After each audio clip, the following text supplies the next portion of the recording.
మనోజ్ రోహిణిని తిట్టి మీనా యాడ్ చూసి బాలుతో డీల్ కుదుర్చుకున్న ముఖేష్. అసలిదంతా ఎలా జరిగిందనేది వీడియోని స్కిప్ చేయకుండా చివరి వరకు చూడండి.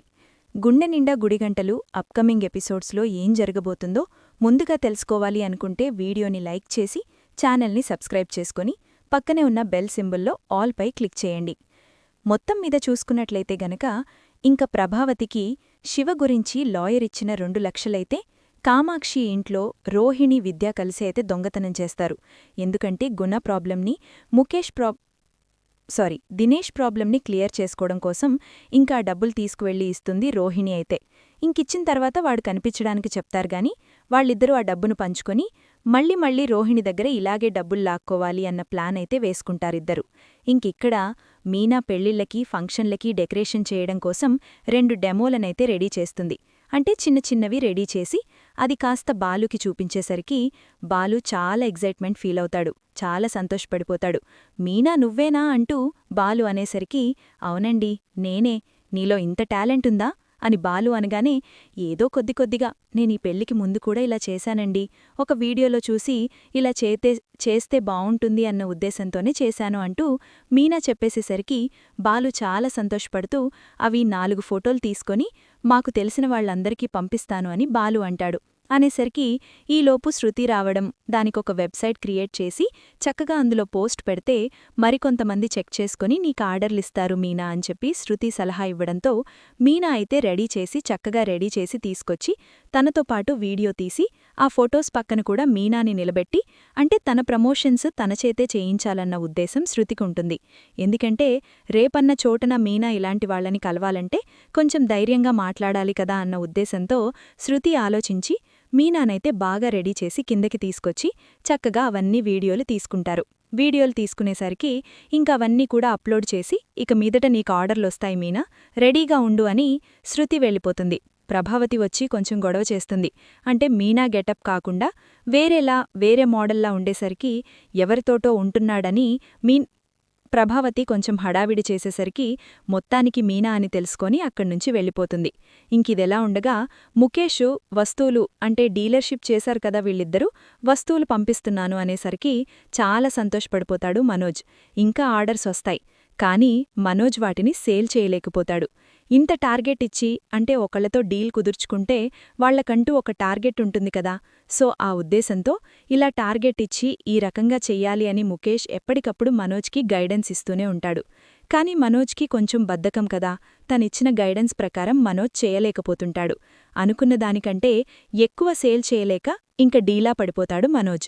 ఏమైంది మనోజ్ అంటూ ఇంటికి వచ్చిన తర్వాత రోహిణి అడిగేసరికి ముఖేష్ గారిచ్చిన సేల్స్ ఏమీ అవ్వడంలేదు, నేను సేల్ చేయలేకపోతున్నాను, ఆయన అన్న టైం కంటే అసలు ముందు అవ్వడంలేదు, చాలా ఆలస్యమవుతుంది, ఇలానే ఉంటే చాలా కష్టం రోహిణి, డీలేమో సెట్ అవ్వట్లేదు అంటూ మాట్లాడేసరికి మరి ఎలాగా, ఆయన నిన్ను నమ్మి కదా ఈ డీలిచ్చారు, మరి నువ్వు నిలబెట్టుకోవాలి కదా, నీ సామర్థ్యాన్ని నువ్వు ప్రదర్శించవలసిన సమయం ఇప్పుడే మనోజ్ అంటూ రోహిణి మనోజ్ని కొంచెం ఎంకరేజ్ చేస్తుంది.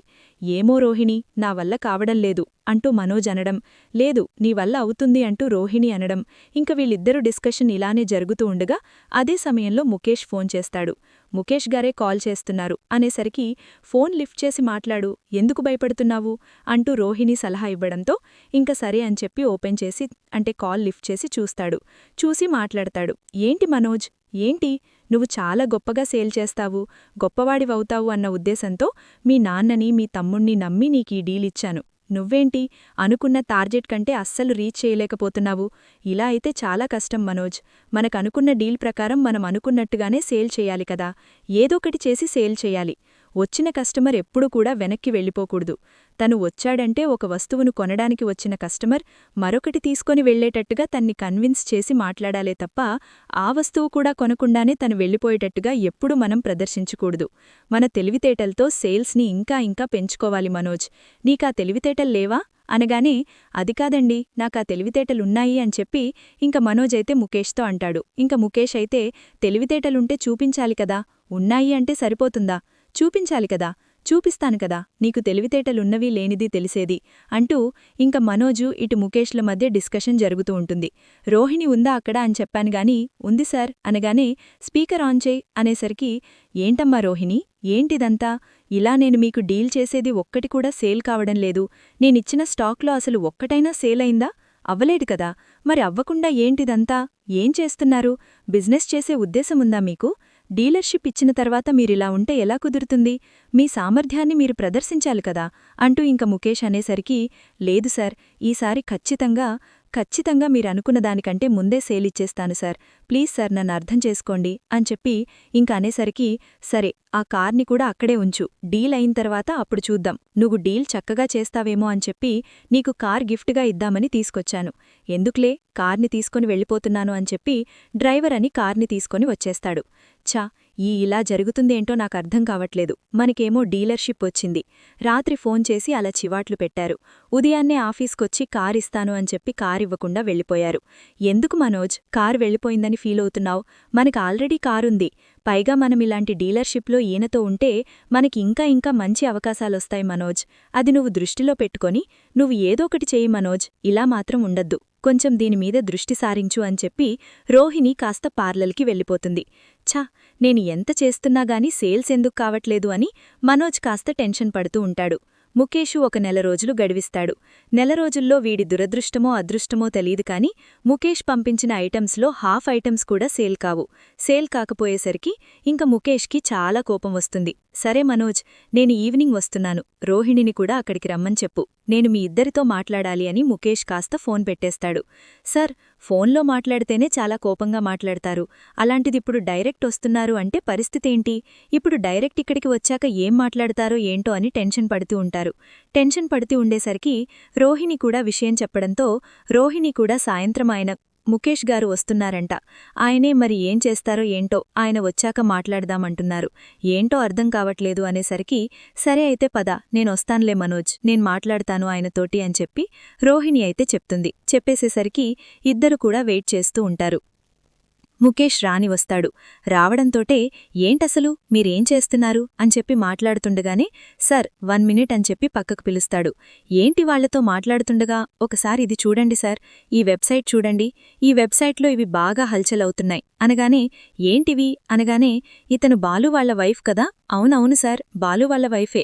ఆ రోజు మనం ఆ ఇంటికి వెళ్ళినప్పుడు అక్కడున్నారు కదా, ఆ రోజు మీటింగ్లో కూడా మాట్లాడారు నీతోటి అని చెప్పి అనేసరికి అవును, ఈవిడి పోల డెకరేషన్స్ చాలా బాగా చేస్తుందా, బ్యాక్గ్రౌండ్ పోల్ డెకరేషన్స్ చాలా బాగా చేసింది కదా, అవి డెమో సార్, డెమోసే అలా ఉంటే రియల్గా చేస్తే ఇంకా అందంగా కనిపిస్తాయి తెలుసా, వెంటనే మనం ఆవిడతో డీల్ కుదుర్చుకోవాలి అనగానే సార్ మీకు ఫ్లవర్స్ డెకరేషన్స్లో అంత ప్రావీణ్యం లేదు కదా సార్ అని చెప్పి మేనేజర్ అనేసరికి లేదు, మనకు ప్రావీణ్యం లేకపోవచ్చు, కాని బాలు మీనా చూసుకుంటారనే నమ్మకం నాకుంది, వీళ్ళు మాట నమ్మకం నాకుంది. సరే మరిప్పుడు ఈ డీల్ ఏం చేద్దాం సార్ అని చెప్పనుగాని సరే చూద్దాంరా అని చెప్పి ఇంక ఇద్దర్నీ కూడా కూర్చోండి అని చెప్పి చూడు రోహిణి, చూడు మనోజ్, మీకిదే చివరిసారి అవకాశమిస్తున్నాను. ఇంకొక్కసారి మనం అనుకున్న దానికంటే మీరు తక్కువ సేల్స్ చేసినా డీల్ వెంటనే క్యాన్సిల్ చేస్తాను. డీల్ క్యాన్సిల్ అయితే మీకేం ప్రాబ్లం ఉంటుంది అని మీకనుకోవచ్చు, కాని మీరు గొప్ప స్థాయికి వెళ్లాలని, గొప్పగా బ్రతకాలని, వీలైనంత తొందరగా పైకి రావాలని మీరు కోరుకుంటున్నారు. అదెప్పటికీ జరగదు. మీకు ఈ అదృష్టం కలిగింది అంటే నాతో డీల్ కుదుర్చుకోవటం చాలా గొప్ప విషయం. నేను చిన్నచితగా వాళ్లకు అసలు డీలే ఇవ్వను. కాని మీ తమ్ముడు, మీ నాన్నను బట్టి మీకు డీలిచ్చాను. లేదంటే నా డీలిచ్చే రేంజు వేరేలా ఉంటుంది. అది మీరర్థం చేసుకుని మీ స్టామినాని మీరు ఉపయోగించుకుని మీరు గొప్పగా నేను చెప్పిందానికంటే ఎక్కువ సేల్స్ చేస్తారని మీకు చివరి అవకాశం ఇస్తున్నాను అని చెప్పననేసరికి చాలా థ్యాంక్స్ సార్, ఈ అవకాశమిచ్చినందుకు ఖచ్చితంగా మమ్మల్ని మేము ప్రూవ్ చేసుకుంటాము అని చెప్పి రోహిణి అయితే అక్కడ్నుంచి పక్కకు వెళ్ళి వాళ్లకు డ్రింక్స్ తీసుకొచ్చేస్తుంది. ఇప్పుడేం వద్దు రోహిణి, ఇంక మేం వెళ్తాము. అవును, మీ తమ్ముడు బాలు ఎక్కడుంటాడు అని చెప్పనగానే వాడెక్కడుంటాడు సార్, అయితే కార్ల షెడ్లో లేదంటే డ్రైవింగ్లో అనేసరికి ఒకసారి మీ తమ్ముడు ఫోన్ నెంబర్ కావాలి అనేసరికి ఎందుకు సార్ అనగానే ఎందుకంటావేంటి, ఫోన్ నెంబర్ ఇస్తావా ఇవ్వవా, లేదంటే మీ ఇంటికి వెళ్ళైనా సరే నేను ఫోన్ నెంబర్ తీసుకోగలను, నాకదేమీ కాదు, ఇస్తావా ఇవ్వవా అని చెప్పన. అయ్యో ఆయనకేం తెలీదు, నేనిస్తాను తీసుకోండి అంటూ రోహిణి కాస్త బాలు ఫోన్ నెంబర్ ఇస్తుంది. ఇచ్చిన తర్వాత ఇంక వాళ్ళిద్దరూ బయటికి వెళ్ళిపోతారు. ఏంటి రోహిణి, బాలు ఫోన్ నెంబర్ ఎందుకిచ్చావు అంటూ ఇంక రోహిణి మీద సీరియస్ అవుతాడు మనోజ్. నీకసలు బుద్ధుందా? ఆయన అడిగింది బాలు ఫోన్ నెంబరే కదా, దానికెందుకంత ఇష్యూ చేస్తున్నావు? ఆయనకి కోపం వచ్చిందనుకో, నీకు చెప్పారు కదా డీల్ క్యాన్సిల్ చేస్తానని. పెద్ద పెద్దవాళ్లు చిన్న చిన్న విషయాలకి హర్ట్ అవుతారు. ఇలా చిన్న విషయానికి హర్ట్ అయితే ఇది మనసులో పెట్టుకుంటారు. అది మీకర్థం కాదు. ఎంతసేపు బిజినెస్ బిజినెస్ అని ఉంటావే తప్ప బిజినెస్ స్టామినాలేంటో, ఆ బిజినెస్ ఎలా చెయ్యాలో ఏంటో నీకేం తెలీదు మనోజ్. నువ్విప్పుడు కుప్పటికైనా నీ మైండ్ని మార్చుకో. గొప్పగా ఎదగాలన్న ఆశ నీకుండొచ్చు, కానీ ఫస్ట్ అయితే నువ్వు బిజినెస్ ఎలా స్టార్ట్ చెయ్యాలి, ఎలా ఎండ్ చెయ్యాలి, వచ్చిన కస్టమర్లతో ఎలా మాట్లాడాలి, ఇదంతా చూసి ఆయన మనకిచ్చిన నెల రోజుల్లో మన టాలెంట్ని మనం ప్రూవ్ చేసుకోవాలి. అర్థమవుతోందా అని చెప్పననేసరికి, సరే రోహిణి, నువ్వప్పుడప్పుడు పార్లర్కి వెళ్ళి ఎక్కువసేపు షాప్లో ఉండడానికి ట్రై చే రోహిణి.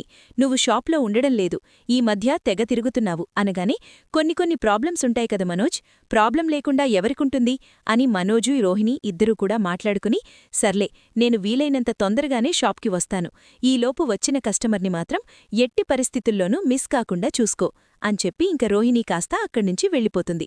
వెళ్ళిపోయేసరికి ఈలోపు విద్య వస్తుంది. ఏంటి లోపలేదో డిస్కషన్ అవుతోందని లోపలికి రాలేదు, ఏమవుతోంది అని చెప్పనగానే, ఏమవుతోందేంటి, ఆ ముఖేష్ గాలొచ్చారు. ఈ మనోజ్ ఒక పని సరిగ్గా చెయ్యడు కదా, ఏదైనా అప్పగిస్తే దాన్ని పూర్తి చేయడం చాతకాదు, సేల్స్ కంప్లీట్ కాలేదని ఆయన చిరాకు పడుతున్నారు. మీకు ఈ డీల్ రావడమంటే గొప్ప విషయమే, అలాంటిది మీరు ఈ డీల్ ఇచ్చారు అంటే నిలబెట్టుకోవాలి కదా అని ఆయన మమ్మల్ని మందలిస్తున్నారు. ఆ విషయం మనోజ్కి చెప్తుంటే అర్థం కావట్లేదు. ఎప్పుడూ కూడా మనోజు దీని గురించే ఆలోచిస్తూ ఉండడు. ఎప్పుడు బిజినెస్ పెంచుకోవాలనుకుంటున్నాడే తప్ప బిజినెస్ ఎలా చేస్తే పెరుగుతుంది అనేది మాత్రం తెలుసుకోలేకపోతున్నాడు అంటూ ఇంక రోహిణి కాస్త విద్యతో చెప్పేసరికి, నువ్వు కొంచెం ఉండాలే బిజినెస్ దగ్గర, లేకపోతే కష్టం. కస్టమర్లతో నువ్వు మాట్లాడినట్టుగా మనోజ్ మాట్లాడలేడు. మనోజ్కి అంత టాలెంట్ లేదే అని చెప్పనగానే, ఏంటే ఎత్తిపడుతున్నావా అంటూ ఇంక అనగానే, అలా ఏం కాదే, నువ్వేదైనా కస్టమర్లతో ఎలా మాట్లాడాలో నీకు తెలుసు, ఆ రకంగానే మాట్లాడతావు. నీకు అన్ని విషయాలు తెలుసు కాబట్టి నువ్వే ఉండాలి అని చెప్తున్నాను అనేసరికి, సర్లే పద వెళ్దాం పార్లకి, ఆలస్యమవుతోంది. ఈవేళ అసలే మేడం చెక్కింగ్కొస్తానని చెప్పారు, ఆ చెకింగ్ పూర్తి చేసుకోవాలి అని ఇంక రోహిణి మనోజ్ ఇద్దరూ అక్కడికి వెళ్ళిపోతారు. బయటికి వచ్చిన ముఖేష్ వాళ్ల మేనేజర్ ఇద్దరూ కూడా, ఒకసారి ఈ నంబర్కి కాల్ చెయ్ అనగానే, ఓకే సార్ అని కార్లో కూర్చుని బాలుకి ఫోన్ చేస్తాడు. హలో బాలునా అని చెప్పనగానే, అవునండి మీరెవరు అని చెప్పనేసరికి, నేను ముఖేష్ గారి మేనేజర్ని అనగానే, ముఖేష్ గారెవరేండి, నాకైడియా లేదు, కొంచెం గుర్తు చేస్తారా అనగానే, అదేనయ్యా, ఆ రోజు మీ ఇంటికొచ్చి మీ అన్నయ్యకి బిజినెస్ డీల్ ఇచ్చారు, పార్టీ కూడా చేసుకున్నారు, ఆ రోజు నువ్వు తాగి మొత్తం అన్ని విషయాలు చెప్పేశావు కదా అనగానే, హా అవును, ఆ ముఖేష్ గారా, ఇప్పుడు మీరెక్కడున్నారు అనగానే, మేం ఎక్కడున్నామో కాదు, నువ్వెక్కడున్నావో చెప్తే నేను నీతో మాట్లాడే పనుందని సార్ చెప్పమన్నారు అనేసరికి, మీరెక్కడున్నారో చెప్పండి, నేనే వస్తాను అనేసరికి, సరే మేం పలానా చోట ఉన్నాము అని చెప్పు అని పక్కనుంచి ముఖేష్ చెప్తాడు. చెప్పేసేసరికి సరే అని బాలుకి కాస్త ఆ లొకేషన్ చెప్పడంతో, సరే సార్ నేను 10 నిమిషాల్లో అక్కడికొచ్చేస్తానని సరే అని ఇంకక్కడ్నించి ఫోన్ పెట్టేసి బయల్దేరతాడు. బయల్దేరడంతో ఇంకక్కడ్నించి కాస్త ఇద్దరూ కూడా వచ్చేస్తారు. అక్కడ వెయిట్ చేస్తూ ఉండగా ఈలోపు బాలు వస్తాడు. బాలు వచ్చేసరికి, సార్ నమస్కారం సార్, బావున్నారా అని చెప్పనగానే, బావున్నాను బాలు, ఇప్పుడే మీ అన్నయ్య దగ్గరికి వెళ్లాను, వాడేదైనా తప్పు చేసినా చూసి చూడనట్టు వదిలేయండి సార్, వాడికి డబ్బు సంపాదించాలన్న ఆశ అయితే ఉంటుంది కానీ కొంచెం ఇలాగే పిచ్చి పిచ్చి పనులు చేస్తూ ఉంటాడు అనగానే, నువ్వు ఎంత మంచివోడివి బాలు, కనబడడంతోటే మీ అన్నయ్య గురించి అడిగి వాడేదైనా చిన్న తప్పు చేస్తే చూసి చూడనట్టు వదిలేయండి అంటూ ఎలా చెప్తున్నావో, మీ అన్నయ్య మాత్రం బిజినెస్ అంతంత మాత్రంగానే ఉంది, అదర్థం కావట్లేదు అనేసరికి, అవును అంతంత మాత్రంగానే ఉందనే చెప్తున్నాను అంటూ ఇంకా చెప్తారు. చెప్పేసేసరికి సరే అని ఇంకక్కడ్నుంచి, రా బాలు కారెక్కు అనగానే, సార్ అనేసరికి, ఎక్కు బాలు, నీ కారుకి సైడ్కి పెట్టేసి లాక్ వేసేసిరా, సార్ నీతో ఏదో మాట్లాడాలంటున్నారు అనగానే, సరే అని ఇంకక్కడ్నుంచి కారెక్కించుకుని వెళ్లేసరికి, ఇంతకీ నీ వైఫ్ మీనా ఎలా ఉన్నారు, బావున్నారా అనగానే, బావున్నారు సార్ అనేసరికి, ఎక్కడుంది తను అని అనగానే, తన ఇంటి దగ్గర ఉండొచ్చు సార్, లేదంటే పువ్వులివ్వడానికి ఎక్కడికైనా వెళ్ళొచ్చు అనేసరికి, సరే ఒకసారి కాల్ చేసి తనెక్కడుందో కనుక్కో అనేసరికి, సరే అని బాలు కాస్త కాల్ చేసి కనుక్కుంటాడు. ముఖేష్ చెప్పినట్టుగా కనుక్కునేసరికి, మీనా పువ్వులివ్వడానికి పలానా చోటికి వచ్చాను అని చెప్తుంది. అక్కడే ఉండమను, మనం వెళ్ళి తనను పికప్ చేసుకోవాలి అనేసరికి, సరే అని, మీనా నువ్వెక్కడున్నావో అక్కడే ఉండు, మేమొస్తాము అనగానే, సరేనండి అని చెప్పి మీనా అక్కడే స్కూటీ పక్కకు పెట్టి అక్కడే వెయిట్ చేస్తూ ఉంటుంది. రామ్మా మీనా అని చెప్పనగానే బావున్నారా సార్ అని చెప్పనేసరికి బావున్నానమ్మా మీనా అంటూ ముఖేషు మీనా ఇద్దరూ కూడా విష్ చేసుకుంటారు. విష్ చేసుకున్న తర్వాత రామ్ మా కారెక్కు అనేసరికి కారెక్కిన తర్వాత ఏంటి అని మీనా సైగ చేయడంతో నాకేం తెలీదన్నట్టు ఇంక మీనా బాలు సైగ చేసుకుంటారు.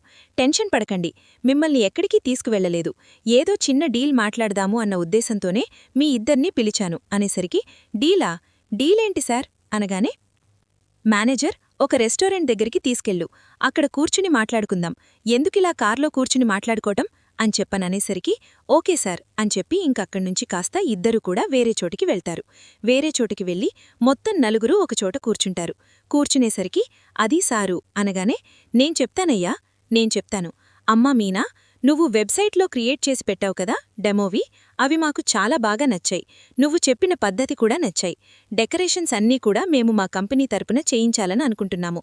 అంటే మాకు పెద్ద పెద్ద కంపెనీలు తెలుసు కాబట్టి ఎవరికైనా ఏదైనా సరే అంటే బిజినెస్ మీదే, కానీ ఆ బిజినెస్ పైన ఉండే పేరు మాది. మా డీలర్షిప్తో అంటే మా డీలర్షిప్ ద్వారా అయితే కొంచెం ఎక్కువ అమౌంట్ ఉంటుంది.